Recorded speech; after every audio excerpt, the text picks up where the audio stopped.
नमस्कार, मैं doctor Hemant Sharma, MD physician.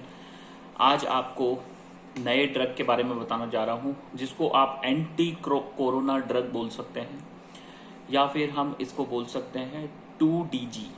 तो 2DG का मतलब आज हम समझेंगे ये कैसे काम करता है और इसका रिसर्च कब हुआ और ये कैसे ऑक्सीजन रिक्वायरमेंट कम करेगा और ये कैसे कोरोना वायरस पे इफेक्टिव होगा।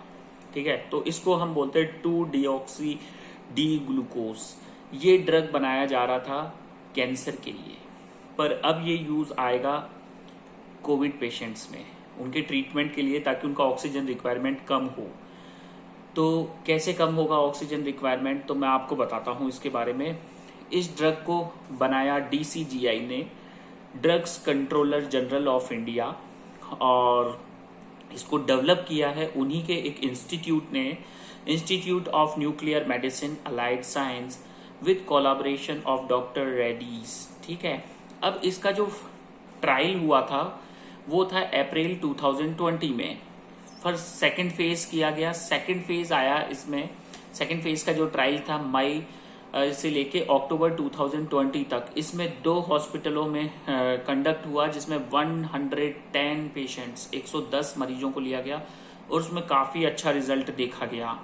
तो उनमें देखा गया जिन लोगों को ये ड्रग दिया गया 2DG ड्रग, उनमें 2.5 दिन पहले ही इंप्रूवमेंट आ गया in compare to other patient जिनको नहीं दिया गया। फिर इसका थर्ड फेज का ट्रायल हुआ दिसंबर 2020 से लेके मार्च 2021 तक, फेज 3 का, और फिर इसको अप्रूवल दिया गया 1 मई को emergency use in corona virus. पर इस ड्रग का एक चीज मैं बता देता हूं, ये कोविड के सीवियर और मॉडरेट केसेस के लिए रिकमेंडेड है, माइल्ड केसेस के लिए नहीं।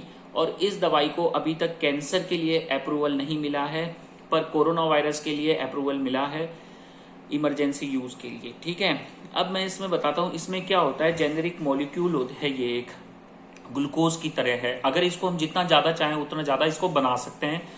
ये बहुत अच्छा काम करता है। अब ये कैसे काम करता है मैं आपको बताता हूं। जो ग्लूकोज होता है, ग्लूकोज शुगर, वो क्या होता है, किसी भी कैंसर सेल के लिए खाना होता है। तो कैंसर सेल्स का रेप्लिकेशन उसको एनर्जी देता है, बढ़ाता है। वैसे ही कोरोना वायरस के अंदर भी क्या होता है, ये वायरल सेल के लिए जो ग्लूकोज है वो इनका फूड है और वो उसको रेप्लिकेट कराएगा, बढ़ाएगा। अब ये ड्रग क्या काम करता है, जो ग्लूकोज का स्ट्रक्चर होता है उसमें 2 हाइड्रोक्सिल ग्रुप को रिमूव कर देगा, ये रिप्लेस बाय हाइड्रोजन।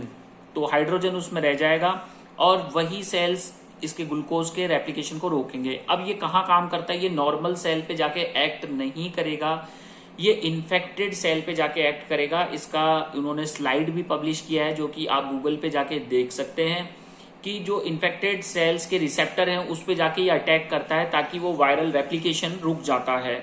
और कोरोना वायरस के लिए मैंने आपको बता ही दिया कि हाइड्रोलाइसिस प्रोसेस होगा, और इसमें क्या है, ग्लूकोजिनेसिस को ये प्रिवेंट करेगा, होने नहीं देगा। कोरोना वायरस के सेल को ये किल करेगा, तो वहां हाइड्रोलाइसिस नहीं, वहां ग्लाइकोजिनोसिस नहीं हो पाएगा, ग्लाइकोजिनेसिस नहीं होगा। क्यों? क्योंकि जो हाइड्रोक्सिल 2 ग्रुप है उसको रिमूव कर देगा हाइड्रोजन से। तो इसको समझिए थोड़ा सा। और कैंसर पेशेंट के लिए भी मैं मानता हूं कि अभी तक अप्रूवल नहीं मिला है, पर इसको मिल जाना चाहिए, क्योंकि ये बहुत अच्छा काम करेगा। और अब इस ड्रग का ट्रायल किया गया 65 से ऊपर की एज में, तो उनमें भी इसका सक्सेस रेट रहा है। ठीक है, तो ये सारा चीज है इस मॉलिक्यूल के लिए। अब मैं ये बताता हूं आपको, तो ये ड्रग काफी अच्छा काम करेगा।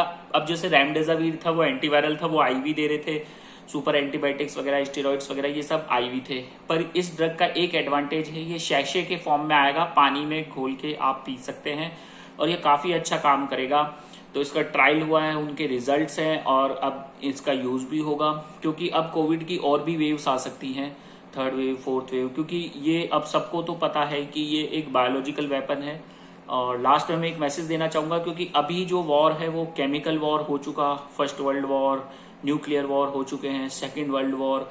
तो अब सारे देशों ने ये तैयारी कर ली, मैक्सिमम जो बड़े देश हैं, जो सुपर पावर्स हैं, जैसे इंडिया है और चाइना है, अमेरिका है, रशिया है।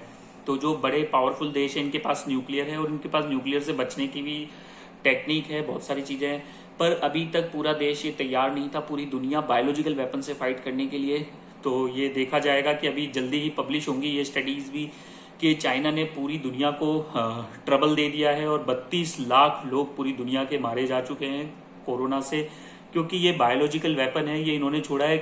एक तरीके से अभी ये प्रूव नहीं हो पाया है, पर कुछ स्टडीज कह रही हैं कि इन्होंने कोरोना वायरस 2015 में ही बना लिया था, जैसे कि आप न्यूज में भी देख सकते हैं, और अब पूरी दुनिया को इन्होंने ट्रबल में डाल दिया। अभी भी ये रुका नहीं है संक्रमण, सेकेंड वेव आया है, थर्ड वेव, फोर्थ वेव भी आ सकता है, तो उसके लिए हमें रेडी रहना होगा और रिसर्चेस करते रहने होंगे, इम्यून सिस्टम को बूस्ट रखना होगा। ये हवा में ही अपडेट हो जाता है, इसके बहुत सारे स्ट्रेन है। दिसंबर तक 12,000 स्ट्रेन आ गए थे और अभी नए 100 से ज़्यादा स्ट्रेन डेवलप हो चुके हैं। और वैक्सीनेशन सबको जरूरी है, सभी लोग लगाएं, अपने डॉक्टर से बात करें अगर आपको कोई बीमारी है तो, कि आप वैक्सीन के क्राइटेरिया में फिक्स हो रहे हैं नहीं हो रहे हैं। लास्ट में थैंक यू, हैप्पी रहें, हेल्दी रहें। वीडियो अच्छा लगा तो लाइक करें, चैनल पे नए हैं तो सब्सक्राइब कर लें। और लास्ट में एक और इन्फॉर्मेशन, अब इंडिया को भी बायोलॉजिकल वेपन्स बनाने होंगे, जैसे कि न्यूक्लियर में तो हम पावरफुल हैं, बायोलॉजिकल हमें भी बनाना होगा ताकि आने वाली ऐसी समस्याओं से निपटा जा सके। थैंक यू, धन्यवाद।